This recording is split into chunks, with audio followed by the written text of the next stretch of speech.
Hey guys, what's going on? It's Lance and Lauren, and we are doing Elevated with Lance and Lauren. What episode is this? Episode 17. So crazy that we've been doing this long already. It's been really fun, and getting so many emails and questions on different topics that people are struggling with, and getting areas where people are sharing, hey, when you guys talked about this subject, that really clicked with me and helped me to get some traction. That's why we want to do this. We want to keep on sharing some of these things, at least the things that we have seen in our industry for the last 15 years. And so today we're actually going to be talking to you guys about dissatisfaction and why it's a must if you're trying to get somewhere that you're not. Right. So dissatisfaction is an uncomfortable one, and usually, just like conflicts and bad conversations, it gets avoided by people. So dissatisfaction, I can remember, if you remember years back, when I was kind of just in one of those crabby moods, complaining about things. Which time? Which I knew that was coming. So this was a while back when we had ResFit, Yeah. and I ended up, that dissatisfaction of what I felt led to us creating our very first iPhone fitness app. Oh, yeah. And the thing of it is like, I can remember Lauren kind of saying something to me because she wasn't really aware of my style, and she's just like, you just seem really unsatisfied, really, and I was like, I am. I think she thought it was more of an existential crisis sort of thing, and it was more of like I'm close to producing this thing, but I don't like where this is at. And I was so dissatisfied with the industry. I created an algorithm and created all this stuff to solve a problem. And this creativity came out of a deep level of dissatisfaction that I saw. We did that with actually Resurrection Fitness in and of itself. Yeah. Because some of you guys might remember if you were clients of ours, but we ended up creating a group personal training program. Correct. Because we were like... We were sick of the status quo. We were so tired of the status quo. Absolutely. We were dissatisfied with just having a one-to-one experience with people. The thing is that the greatest things out of our life, at least, and for sure some of our clients, the greatest things that have come out of what stemmed from a catalyst of dissatisfaction. Why are we talking about this? Because so many people, maybe you, maybe not, are suppressing and repressing how they really feel. And there's no solution here. There's no fulfillment. There's no achievement here. Right. Let me paint you an example of a little bit of what this looks like. Now, if we're talking fitness, this is the individual who's 50 to 55, 60 pounds overweight and knows that they're overweight, but, they've been overweight 30 pounds more of their life. What's another 20? So, they're not really embarrassed by it. They don't love it. But, when it comes time to making a decision every time, this person who's 50 to 60 pounds overweight is like, well, I want to. It's just I got so many things going on, and then there's this thing and that thing, plus this. In the summer we're going here and we're doing this. Like, here's the deal. Legit conversations. These are legit conversations. Now, and here's the part where I don't want to be offensive here, but you got to hear the truth. You got to hear the truth. 15 and a half years in the professional fitness industry, we've seen a lot of stuff, and you got to hear the truth here. This individual does not realize that she is a ticking time bomb. I have seen individuals who are 35 pounds overweight with hypertension and some cholesterol issues keel over dead from a heart attack. Now, I'm not trying to scare you. What I'm telling you is that these things are real, and you pretending that they don't happen does not help you. It doesn't help you to make decisions to get in a better area. It doesn't help you to live longer. Pretending that your situation is not that bad is never going to be something that is going to serve you, your family, or those who care about you. It's just simply not going to work. And the thing of it is the reason that this individual might say of all the things that they've got going on, it's because they don't realize that this 60 pounds that they're carrying, it's not just that it's affecting their confidence and the way that they move and affecting their health and so on and so forth, but really it's doing something even greater. There's constantly this chipping away of this person seeing themselves as, or their mortality as a threat. Because the longer they get to do this, and basically they're playing Russian roulette over and over, and they're winning over and over and over again, they at that point just go, my doctor was wrong.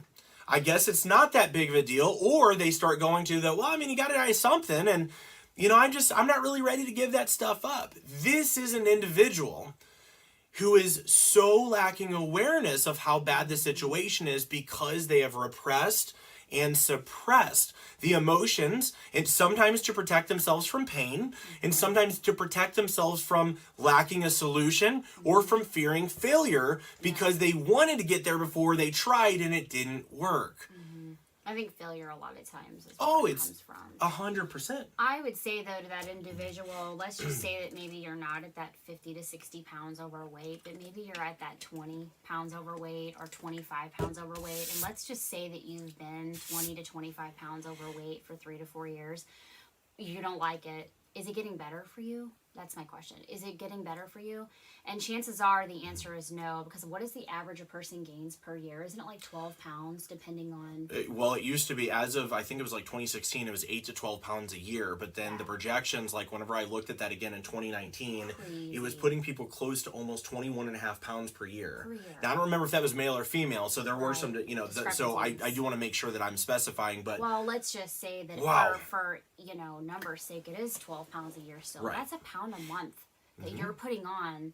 That's going to mean, you know, higher cholesterol. It's going to mean, you know, blood pressure is higher. It's going to mean bigger pant sizes. It's going to mean all those things at this time next year in April of 2022. Where are you going to be? And I think that's sometimes, like, to be very transparent, the frustrating part whenever we talk to people and they're like, I'm ready to do this. And then all of a sudden you help them to put their feet to the fire and then they want to run from it. And I'm like, yeah, but where are you going to be, though? Because you just haven't done anything thus far. And that's just where this starts from. Where this starts from is right here, because that person has been in denial. Right. The whole time. And so what happens is they're excited when they're only focusing on what the payoff is going to be. Lance, Lauren, yes, I've seen people, let's go. But then, and even though in our program it was by far one of the most simplistic and spells things out, we're not even talking about it in our program. We're talking about like when it's time to actually even start people doing something like their first action step. And you start seeing resistance because this person, once they feel that level of, oh, now I have to do something about this. Well, in my subconscious, if I've been telling myself that the problem is not that bad, my subconscious is programmed to believe that it's not that bad. So I want this, but where I'm at here, I've already convinced myself, not on a low level, a very deep level, that in all essence, I'm okay. I'm not in threat.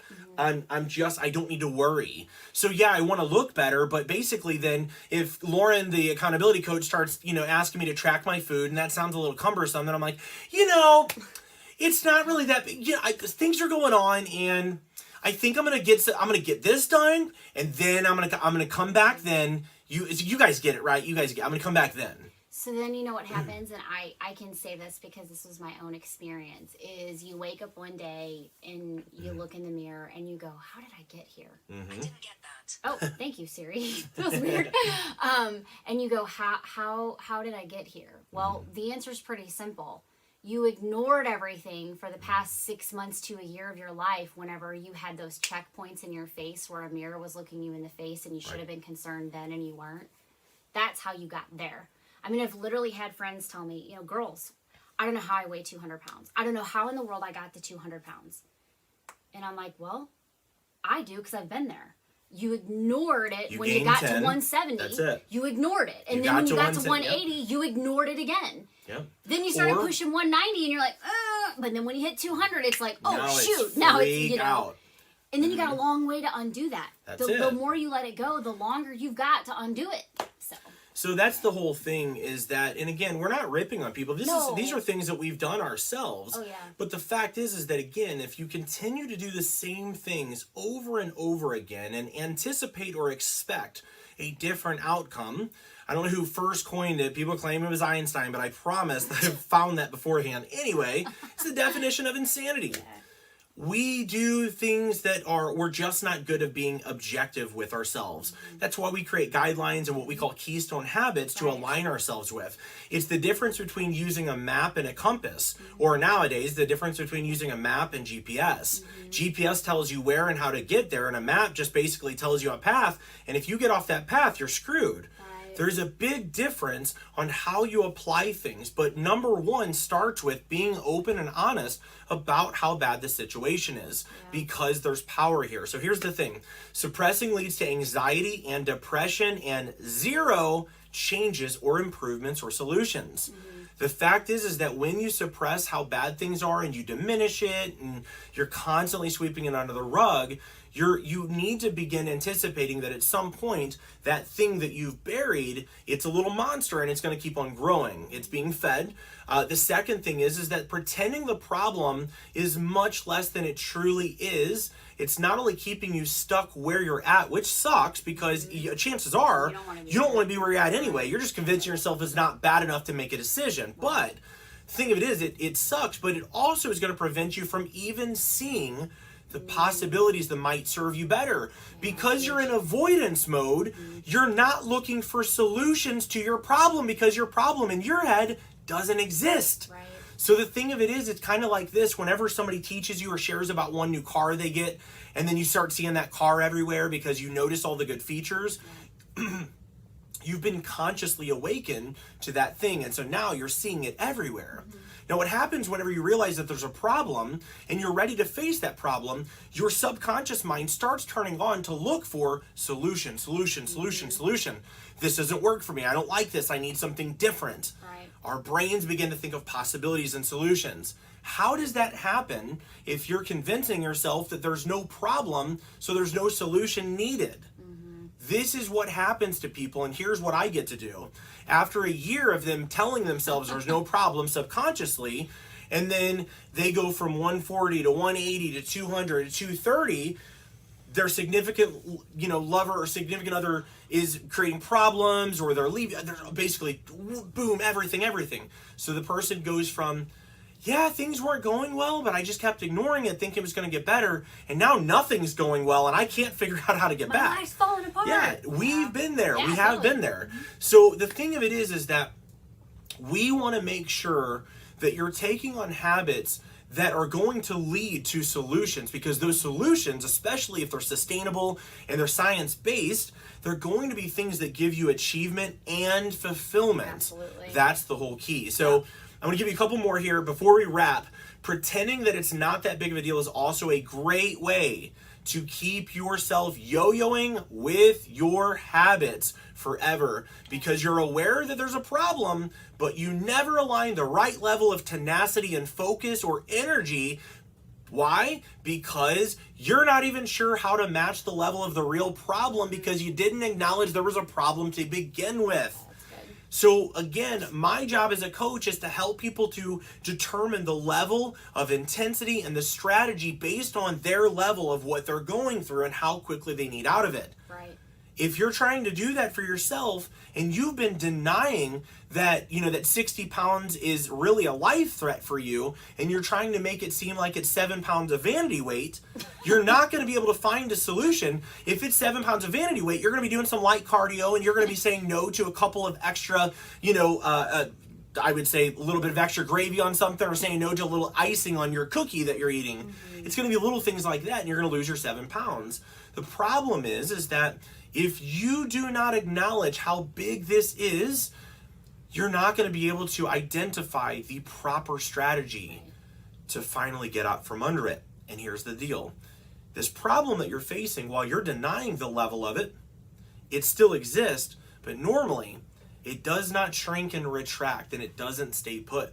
A problem like this begins to grow. So even if you're denying it, it's still mutating and growing. And believe me, I have been there with metabolisms, with all kinds of stuff. So we just want to make sure that you're focusing on areas that are going to allow you to move the needle, and that can't happen until you acknowledge your level of dissatisfaction. I'm sick of this. I don't want this anymore. And it can't be just like, I'm going to do anything possible. It needs to be like, all right, I need to find something that's within reason, that fits my lifestyle, that helps me to get off the weight or helps me to live like I want to. I was thinking about that, like for myself, because I've mentioned a couple things on here, but I remember that point for me, and I think I've shared this a few times, but for some of you it might be new.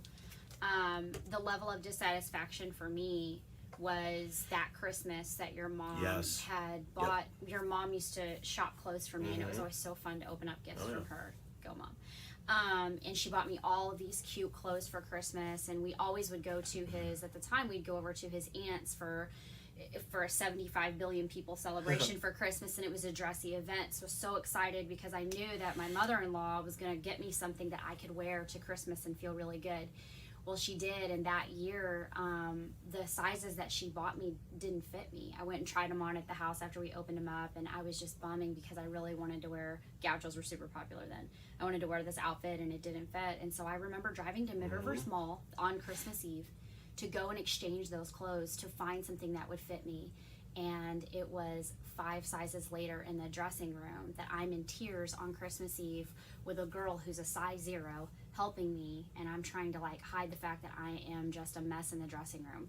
But that was my big dissatisfaction. Right. And how many times, how many months prior to that had we talked where, you know, because remember it was finally that last conversation that I say, look, here's the deal, you know, I am very happy. If you're happy, you can stay right where you're at, because I don't see you as unhealthy right now. You are not at that stage yet of being unhealthy. Technically. Well, we were, yes, I know, but I'm saying that it wasn't critical. My point was, if it becomes critical, you got to do something. Right. But my point is that, again, look, if you're happy the way that you look and the way that you feel, I'm happy. But, and I was kind of making a joke, obviously, you're going to have a pretty hard time convincing me that you're happy whenever all of your clothes trying on events pretty much begin and end in tears. That's not really how I show my happiness when I'm wearing something that I like. And so that was the catalyst for those things. But for her, she was doing exactly what we're talking about here, where it was like, it's not that bad. It's not that bad. I don't want to do this, you know. Gaining 5 pounds on the scale and going, and you have that moment where you go, oh my gosh, I just picked up 5 pounds, and you don't remember the last time you've weighed yourself. And then somehow within a week's time, you convince yourself that 5 pounds is okay. And then I would do it again. Yep. And then again, and then again. Yeah, and then I've done it myself. It was in 2009, I believe that was Christmas. If you guys haven't seen some of my before and afters, it was whenever I was a trainer. I've been a trainer for 10 or 11 years, going through a really rough period for almost a full year. And I decided that I was just going to be kind of dirty bulking to build muscle. And man, I put on some muscle, but there was a whole lot south of that came on right around the midsection, and I didn't have abs, I had flabs, and it just wasn't working. So the point is that for me, that was my turning point. But everybody can get there. Yeah. So the thing of it is, what's the solution? All right, I want to give you guys that, and what I say here: ask yourself what you don't like in your life that doesn't serve you, okay? And if you had a magic wand that we waved over you, that we could make literally anything possible happen for you, that you had the utmost confidence, you weighed what's healthy, not about the scale, right. Your body fat isn't, your confidence is good, you're succeeding in these things, whatever, maybe you're building your business. Whatever this thing is, though, this here, I want you to think of that to make this possible. And what would you want instead of where you're at? What is this thing? And sometimes it's more of people where they go, well, it's not really that bad. And a lot of times it's because they can't really picture getting the thing that they really desire, because they feel like they don't deserve it. Sure. They feel like it's impossible to get and they'll fail. Like what you said, people are afraid of failure, so they don't even chase it. And then they convince themselves, here's the deal, psychologically, guys, if I believe that I can't get something, and I truly believe it, like I can never lose 100 pounds, and I've got 100 pounds to lose, if I've convinced myself it's impossible for me to do it, psychologically, the next thing that I'm going to begin doing on a subconscious level is convincing myself that my 100 pounds that I'm stuck with isn't that bad. And that's what happens. I literally believed it was impossible to get off the weight. Yeah. Because I really thought that I was going to have to live like some of the people that I knew. And I was like, I can't do that. I hate all that kind of food. Right. But I remember that. I remember being in our old house in Wright City thinking, how am I going to get, and guys, it was 35 pounds that I needed to get off. And I thought that it was impossible. I remember that. Yeah. I do. Really just like, Definitely. This is never going to happen. And the thing of it is that if that's where you're at and you're thinking that, how am I going to do this? And oh my gosh. And very first thing I want to help you with is whatever myths and misnomers you've got in your mind right now. And I'm going to kind of go through a couple really quick just for you. Because right now in your mind, if you're thinking, oh my gosh, I can't. And how am I going to? Because I don't like running. Because I like carbs. Because I don't want to, blah, blah, blah. These are all things that in your mind, you've told yourself that in order to get out of where you're at, you've got to do. And then, which first of all is not true. Right. And so the things that you think are true that are painful are preventing you from taking the steps forward. But yet the things that you're convincing yourself here that are not that bad are convincing you to just stay here and not move forward. Right. Compound those two, and it's a recipe for years of decreased confidence and increased health problems, and eventually the entire loss of feeling joy in life. I don't want that for you. She doesn't want that for you. And the thing is that this is not these programs are not only about exercise and working out. It's just the fact is that I don't know anybody that lives the highest level possible of fulfillment and achievement who isn't living a fit life also. Agreed. So the same thing I would say that as an entrepreneur, I know a lot of really well-paid people who are very high up in corporate, but I think that a lot of the people who have most fulfillment are people who are higher up or have their own business and so on and so forth. I'm not saying that's everybody. My point is that that's a population that I see. So the very last thing that I want to let you guys know is that next episode, we're going to be talking about determining what it is that you do want and how to get it, but without messing up other areas of your life. And what I mean by that is getting fit shouldn't cost you your marriage. Right. Getting fit shouldn't cost you your job or your business and cause it to wane. Yep. Fitness is not the center of your life. If it is, then your center is not correct, because fitness should merely amplify the quality of your life. Yep. It's a modality that leads to success, achievement, fulfillment. It is not the end all be all that when you do this, you're just naturally going to be happy and fulfilled automatically. Right. So that would be outside in thinking. So nevertheless, guys, I really hope that this helps you. Next week, again, today we're talking specifically about dissatisfaction, which is the necessary catalyst to get to where we're talking about next week, which is here. How do I get what I want, determine what I want, and actually align my path and my actions to make those things happen? And without taking away from my family, friends, career, church, hobbies, whatever. Basically, you don't have to live like a total zealot just to get yourself in shape. That's the whole key. So hope this helps you guys. We really look forward to seeing you guys on the next one. Let us know if you have any comments below. And I think that's it. Anything else you want to add? No.